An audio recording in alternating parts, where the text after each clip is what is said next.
All right, let's take a look at synthetic division. Synthetic division is another way to do polynomial division, except for it works in just a very specific case. You can only use synthetic division when your divisor has the form x minus c. Now, of course, it could be plus or minus c. It doesn't matter what that c is. That's generally how we write the form. So basically a linear term. Now, notice here our lead coefficient for this linear term is a 1. Technically, you can get away with it if that lead coefficient's not a 1, but all the ones we're going to do has this form where it's either x plus a number or x minus a number. Now, the setup for this is kind of weird, so let's take a look at the setup first.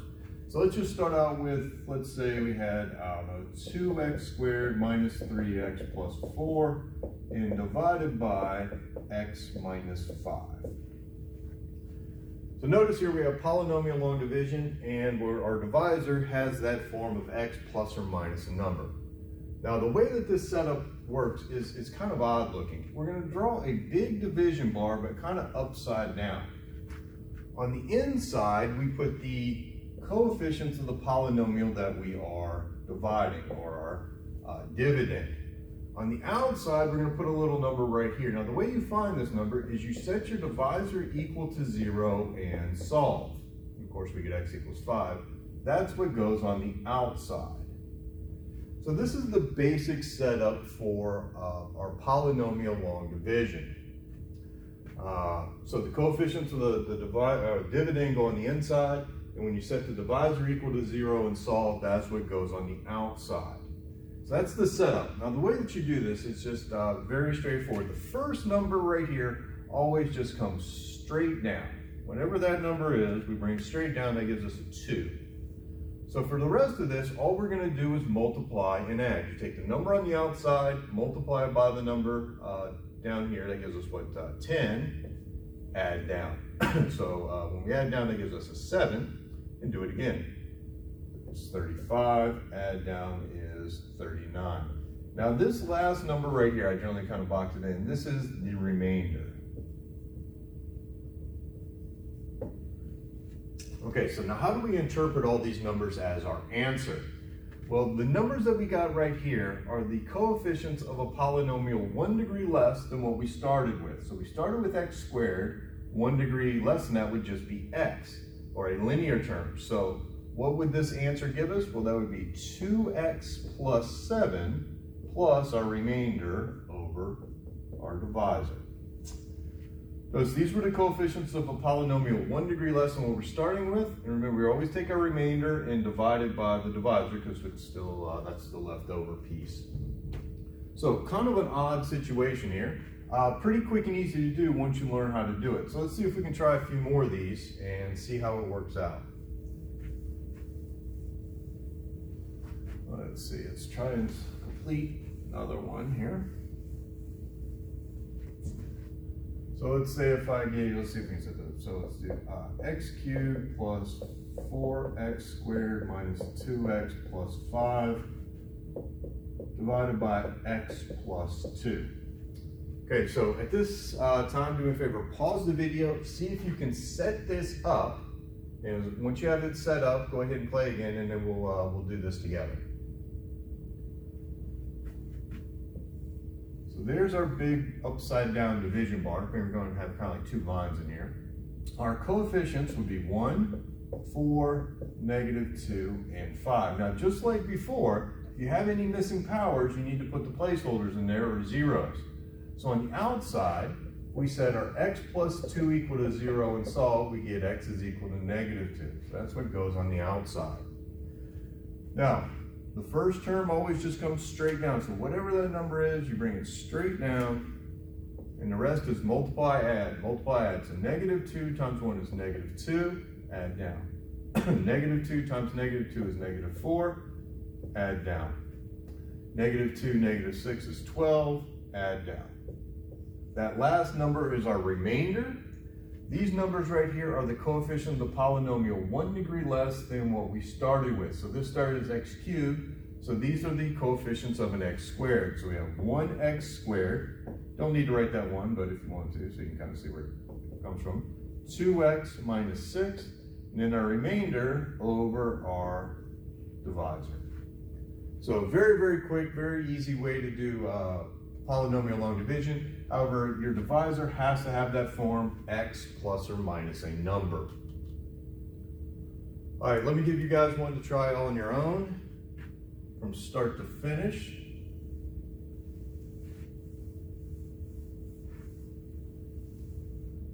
All right, let's say 4x cubed plus 3x squared minus 4 divided by, let's do x minus 1. All right, so this one's yours start to finish. Hit pause, set it up, do the division, see how well you do here. When you get done, come on back and we'll finish it together. All right, so hopefully you're back. So a couple of interesting things on this one. First off, we do have a missing power, so we got to make sure that we put that placeholder in there. So the x cubed, x squared, we don't have any x's, so we got to put a 0 in here.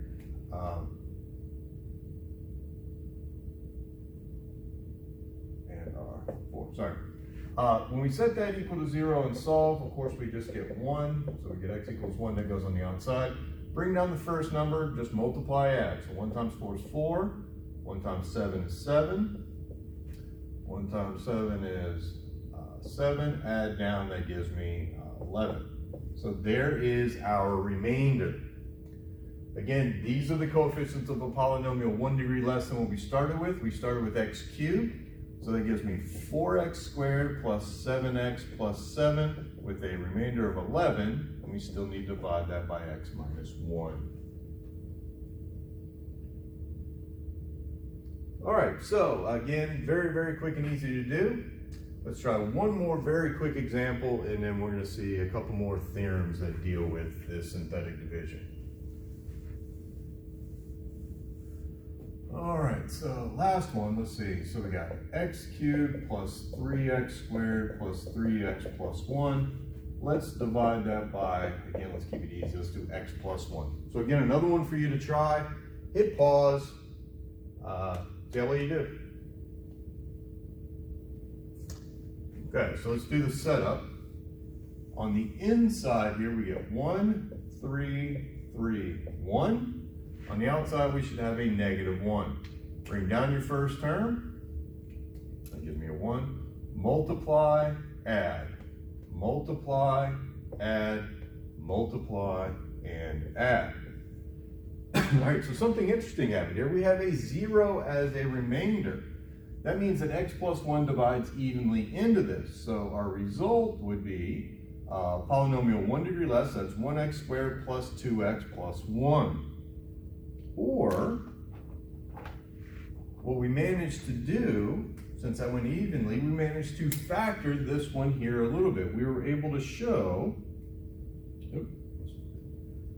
that x cubed plus 3x squared plus 3x plus 1 is equal to x plus 1 times x squared plus 2x plus 1. So since we found that it went in evenly, we found a factor of our original polynomial. All right, so we're going to find that that's pretty helpful for the rest of this chapter. We're going to use that idea to help us factor polynomials and find zeros, which we'll talk about in another lecture. All right, one other interesting result that we get from synthetic division is something called the remainder theorem.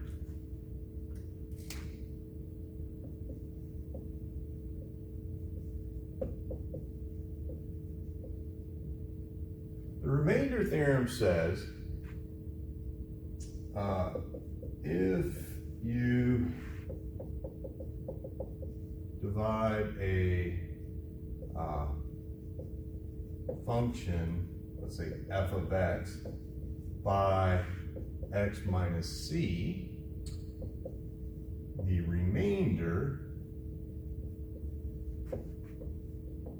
will be f evaluated at c. So if you divide any function, and your divisor has the same form that we were doing synthetic division with, that remainder will be the same thing if you just plug that value into the original function. All right, let's try one of these just to show that it's actually true. Let's just make something up. How about we got 2x squared minus 3x plus 4, nice easy numbers. Let's divide that by x plus 2. All right, since it has the form of x plus or minus a number, we can do synthetic division. That'll be nice and quick. So we have 2, negative 3, and 4. Those are our coefficients of the polynomial that we're dividing. On the outside, you set that equal to 0, you get x equals negative 2, and let's divide. So our first term we bring straight down. Dropping stuff. So there we got a 2, and for the rest of this, we're going to multiply and add. So that's negative 4, that's a negative 7, 14, 18. So there's our remainder. Now, if we think about this as our function f of x, so if we think our function is 2x squared minus 3x plus 4, f of negative 2 would be 2 times negative 2 squared, 3 times negative 2 plus 4. It's 2 times 4 plus 6 plus 4, 8 plus 6 plus 4, 18. Notice our result here is the same as the remainder from when we did the division. All right, so that is a quick look at synthetic division. We're going to be using this in the rest of this chapter, so make sure that you practice these problems in the homework.